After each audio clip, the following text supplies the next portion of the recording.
Barbie. Hey, hun, how are you? You're supposed to say hi, Barbie, back. Hi, Bobby. Hi, Barbie. Hi, Bobby. I'm probably, yeah. We How went are to see you? it a couple of days ago again, didn't we? So absolutely We bloody loved it. so funny. Yeah, definitely my best film this year, probably Oh, for several easy. years. I thought it was yeah, just really great fun, isn't it? Just Yeah, absolutely. yeah. That's the only movie I've ever been to the cinema for more than once, ever. And I'm like Yeah, a big movie person. So, yeah.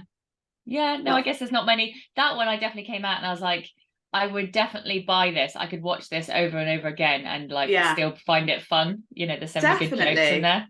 Yeah. Yeah, it's such a vibe. Ryan Gosling absolutely stole the show. As if we Mm. needed any more reason to love that man. Oh, yeah. I mean, I did love him a little bit, but oh yeah, my absolute new obsession now. Oh, all of that. Yes. Hashtag Ken's my dream guy. Oh, exactly. He is definitely enough for me.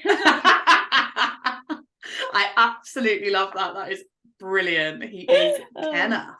oh, Right then, my babe, today we are doing a little conversation on some of the best website hacks for entrepreneurs and freelancers. yeah. So we know that a lot of small business owners create their own websites, particularly first, second time round, because it's a really Mm. great way of saving a bit of cash, getting things exactly as you want them, all of that great stuff. So a lot of people DIY their websites. So we would like to give some top tips for making sure that those websites are as good as they can possibly be. Yes, exactly that. So I'm going to kick off with our first big website hack, and that is to know your ideal customer and how you're trying to make them feel. Yeah. So it's really important that you know this information before you get started. Okay. Mm. We don't want to create an entire 5 or 6 page website based around, what you think you need and like things that you like Hmm. as a person, because it isn't going to make the impact that you want it to make. Yeah. So when getting to know your ideal customer, we want to think in terms of simple demographics. So things like, what are their kind of age range? Where do they live? That can be like a country or a region if you're regional specific. Mm. Gender, income, career, things like that. So while you don't have to base your messaging around these things, it's really handy to know these basic demographics, because it helps you move into the next stage of this process, which is getting more specific and focusing less on demographics and more on your customers' values, their ideals, the things that Hmm. they want to achieve, the things that they maybe struggle with.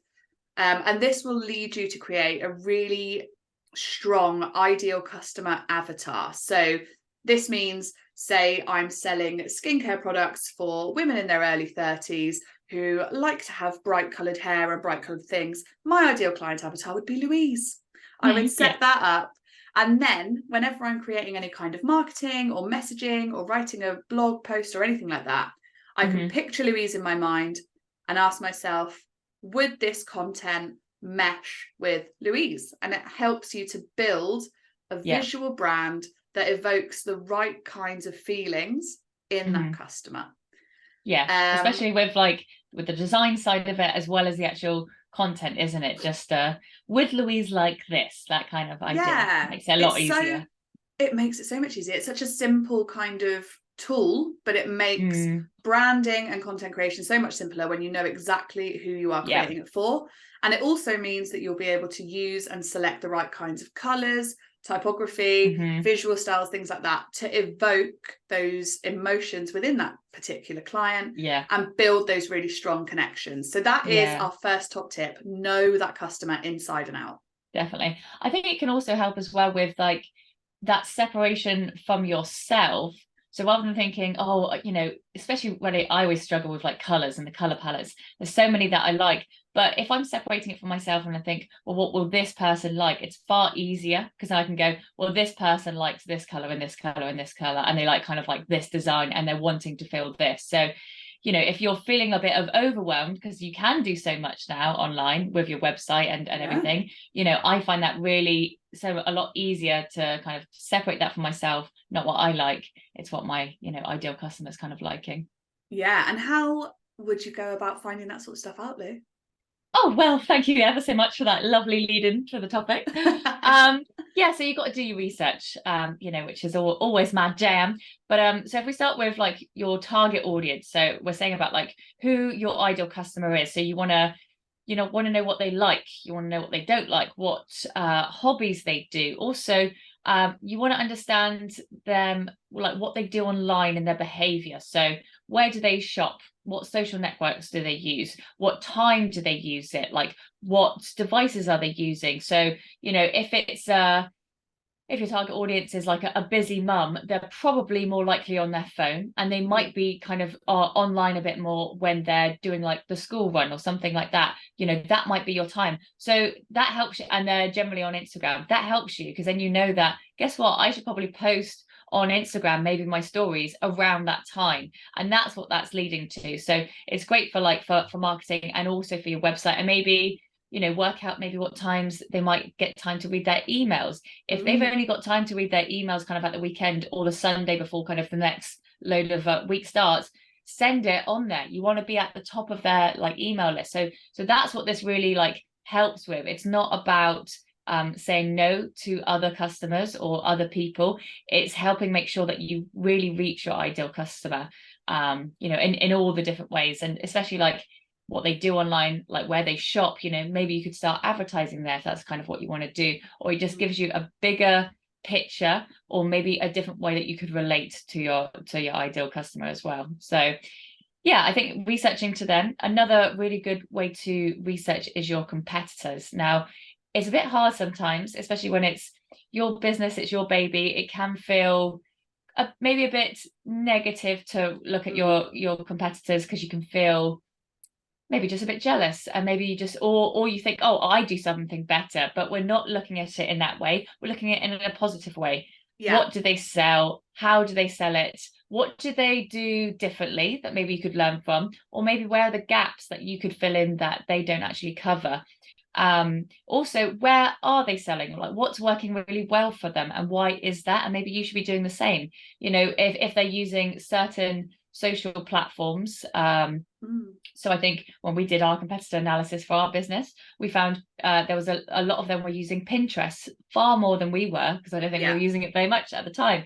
So, and we learned from that and thought, oh, of course, we need to kind of grow in that area as well. So you can do competitor analysis. You can look at, there's like SEMrush, and there's lots of online tools where you can put in URLs and it will give you information about where links are coming from and how they're using it. But I think it's really about looking at your competitors in a very positive light, seeing what they do well, and learning from that. So it's you've got to be in a good headspace before you start that one, because it can be a bit negative sometimes when you're like, oh, they're just doing so much better than us. But it's like you say, it's not about comparing or copying. It's really, again, about kind of removing your own self from that situation and your own sort of ego and feelings, and just saying like, what are these people doing really well? And remember, if you're at the competitor analysis stage, the people that you will be researching are likely 5, 6, 7 years further along in their journey than you are. So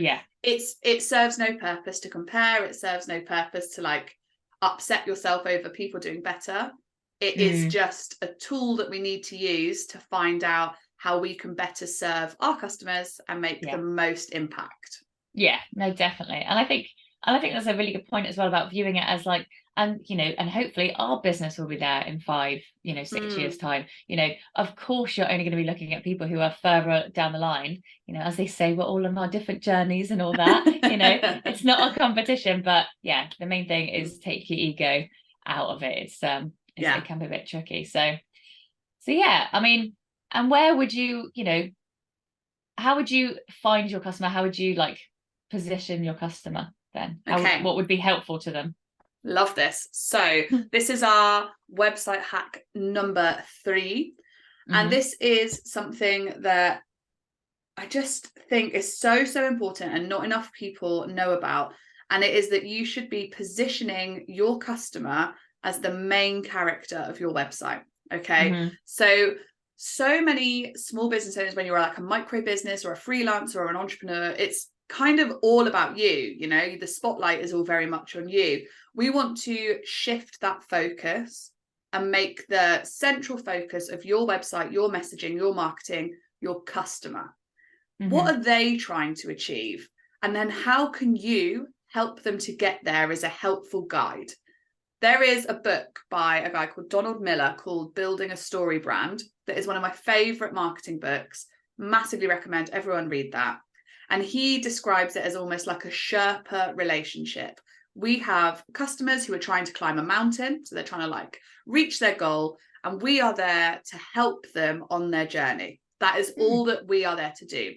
So we really want to highlight what they're trying to achieve, where they might be struggling, and then how we can help them to reach those goals and overcome those issues. So we're almost taking a back seat. You really want to make your customer the hero of your story. So to do this, make sure you're always using imagery, text, and like really clear, direct language that describes your ideal customer and makes them think, oh my God, that's me. That's exactly where I'm at. Like, that's what I'm struggling with. This person gets it. They get my story. So it's really about kind of removing yourself again from the equation a bit. We still want to make this a personal experience, and it still needs to be very much about why you are the best choice for them. And that's where that focus needs to be. So that is very like serving. Very, very much that so. Idea. Yeah, that we're there to help, we're there to guide. We have the solutions to your problems, but you are the main character. You know, that customer is the main character. Nice. I haven't read that book. I'll have to have a look at it. Yeah, I've got it at home. I will pass it over, and I recommend that everyone in business reads it, because I don't like business books as a rule. I find the whole genre of like self-help and business, like self-help and all that sort of stuff, I don't know, it's a lot. I find it really overwhelming. There's so much like contradictory information out there, and I just never, I don't know, I never leave taking much out of it. I feel like this stuff isn't practical enough. It's all just kind of stop doing this, stop doing that. This book is really, really practical, and you actually leave with like a game plan of how to be a better business person, entrepreneur, and marketer. So really, really recommend it. Very good. Nice. Cool. So my darling, what was your fourth tip website hack for us? Something which, you know, I don't talk about often. But it's, guess what? It is SEO. So it's about getting the basics right with SEO. So firstly, why is SEO so key? I know we talk about it a lot, but I think, you know, it's a lot of people don't actually realize is that SEO is one of those magical tools that it does take a long time. It does take some work, but once it does work, it does it by itself. It's one of the very few marketing tools that just kind of keeps doing it by itself. You know, it does need a little bit of upkeep sometimes, but it will keep doing it. I think you put out a post recently, like on social networks and stuff like that. If you stop posting, it drops, like your engagement, like the amount of viewers, people like clicking to your website, all of that drops. Oh, whereas overnight it plummets. You know, you have to feed the machine daily. SEO isn't like that. That's how they're built. You know, that's the point of social networks, is to like keep feeding that machine. But yeah, SEO is not like that. That will keep performing all the time. So if you want to go on holiday, you know, and it's just so nice to know that you can go away and you know, your website and the SEO will still be kind of doing the things it needs to be doing. So some quick tips for it is starting with your keywords. So keywords are, I like to think of them as like, what would be the search term that your ideal customer is going to be using in Google? So how would they want to find you? You know, so ours would be website templates. You know, it could be like a beauty brand, so it could be like skincare, you know, or organic skincare and things like that. So doing that research, there's lots of tools out there. There's like Google is a great one, like Google Ad Planner is a really good one for looking into it. But you need to have that at the start before, I would say, even writing your content on your website or kind of reviewing it. So, and then you want to fill them in where it's natural in your headings and your content and your paragraphs. So you want to try and fill it in there, but obviously it needs to be human readable. But this is going to help I mean, if it's all human readable, they should kind of flow in there with your keywords anyway. Otherwise, I don't really know what you're writing about, why your keywords wouldn't ever kind of pop up, isn't it? So Yeah. you've gone on a bit of a sidetrack.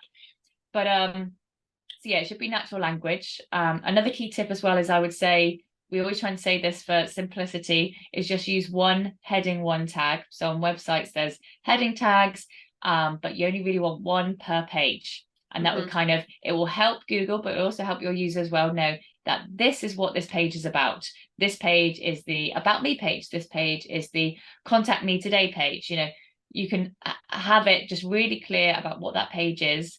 It helps Google, and it also helps your customer as well. And then you can use the other heading tags like more throughout the page. So you have like one heading one or H1, and then subheadings everywhere else to kind of, so you've got like H2, H3, but just having one of those H1s really helps Google decipher exactly what that page is about.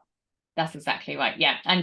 And they go in sequential order, as it kind of sounds. So, H2 is a bit less important, H3 far less important. It helps just the structure generally of the page. So that's a key one. Another key one is SEO is very hot on speed. So the speed of your website, which can be a bit jarring to people because they're not sure like how they can improve that.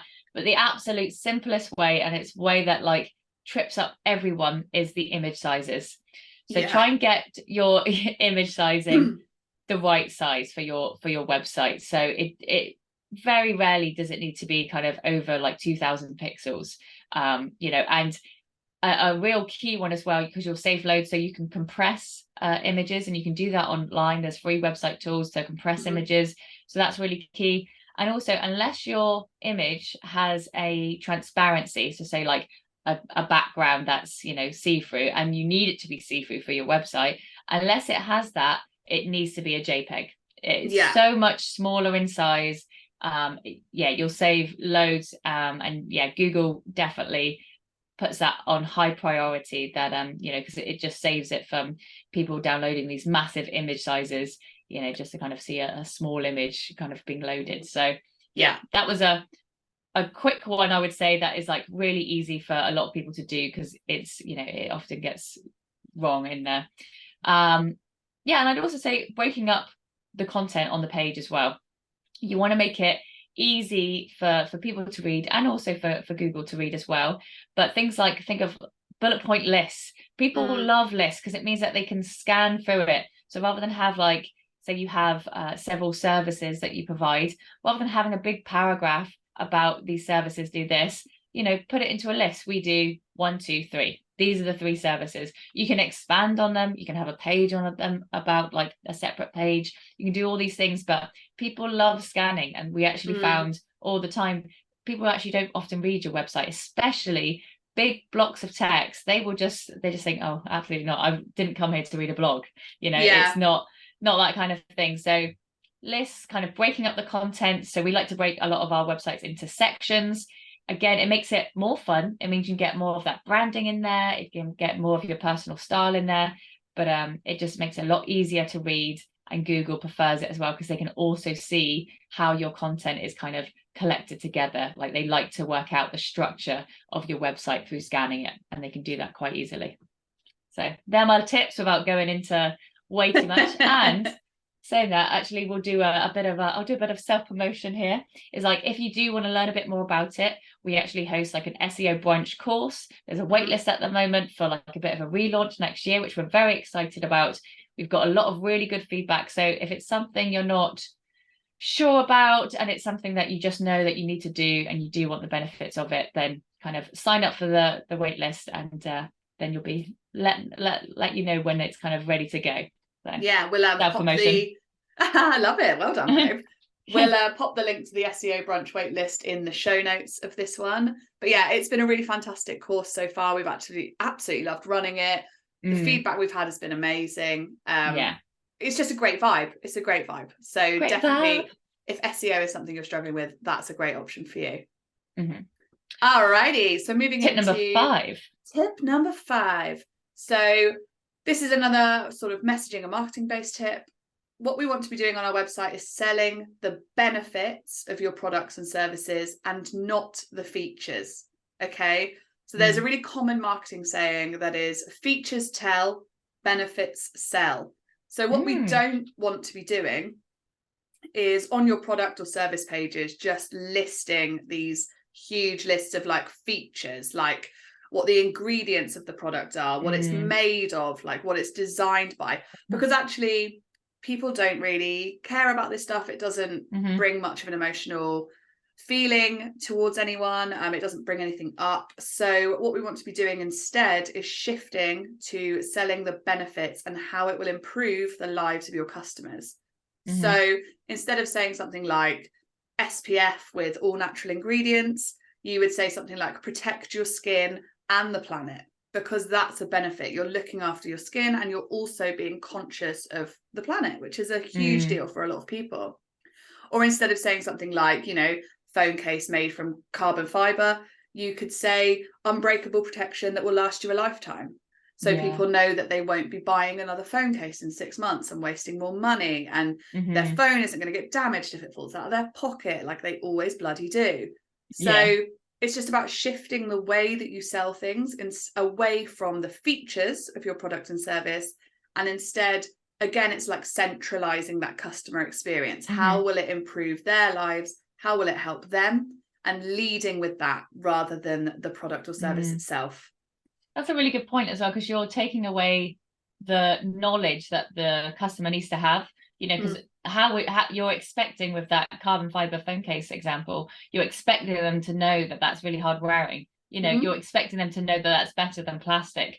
But, you know, you being very clear and saying, you know, it'll be unbreakable protection. Yeah, it's definitely, not only is it tapping into like that emotional selling that we always want to try and tack into, it's also, you know, just means that if they've got no knowledge about it, you know, it's hard as a business owner because you have all the knowledge about it. So you do know that it's the best material and this and that. It's very hard to, again, that's why I think that thinking of the ideal customer, what they know, you know, and thinking of them all the time, it makes it a lot easier to write these things. So absolutely. There's a name for it that I can't remember off the top of my head. I think it's like the experience gap or something, but we always assume that people know almost as much as we do about the topics that we're kind of specialists in, which, like you say, isn't the case. Somebody said to me, oh, it's made of carbon fiber, I'd be like, cool, like what? Cool, I guess, know that they use it on race cars. That's all I know. What does that mean to me? So you know, it's really important that like you phrase it, how does this serve that customer? Why is it important to them? Benefits over features. Perfect. And our very final point, which I think is point number 6, isn't it? Yes, correct. I can count. So, and it's one that's obvious but so overlooked, and that is once you've done all this hard work, you need to get your website out there. It just, the amount of people that will create it and then just think it will magically attract customers. I mean, our jobs would be a lot easier if that was the case, you know. But unfortunately, that isn't it. So you need to really push it and get it out there. So SEO, as we've spoken about, is obviously great for this, but it takes a long time to build up and you need to keep working on it. I think there's like a big wait time of almost like 4, maybe 6 months now from Google to kind of index and like show your site. And that's only if it is kind of getting indexed. So, and a good way of like helping that is you've got to share it. You've got to create lots of backlinks. So social networking is obviously a great one to kind of push that. So on your Instagram, on Pinterest, kind of linking it to your website all the time. That's really good. You got to be sharing it with any kind of like of your social platform, again, is a great way. But try and reach larger audiences. So that is like through maybe guest blogging or maybe podcasting like we're doing, or directories. You can look in directories for your industry as well, kind of like, or press releases, or there's lots of different ways that you can kind of get it out there. Go into forums as well and make sure that in your kind of account and bio that you've got a link to your website. So putting it out there in lots of different ways, all of that helps promote the authority of your website and will help Google kind of know that, okay, this is, you know, a bit more of a verified business, you know, they are actually doing stuff and working on it, you know, and this is something that maybe we should start promoting. So it's not just to build it and they will come, unfortunately. You do need to push it out there. So And it's definitely worth it in the end, but takes time. It does take time. And I think that the focus of every small business for the first 3 to 6 months of creating their website anyway should be to maximize the traffic that they drive to that website, because it's going to take at least that long for any kind of SEO to have an impact, as you said. We need people to see our websites because that's where we want to build the most of our inquiries and sales and, you know, all of that kind of stuff. So yeah, just driving that traffic initially through social media and all of the things that you mentioned is a must. It really is. But like you said, it's not difficult to do. It's just something that you have to keep at the forefront of your mind. Like, none of these tasks are difficult. It's just, it's so easy to go, oh, well, I've done it now. That's it for me. Not the case.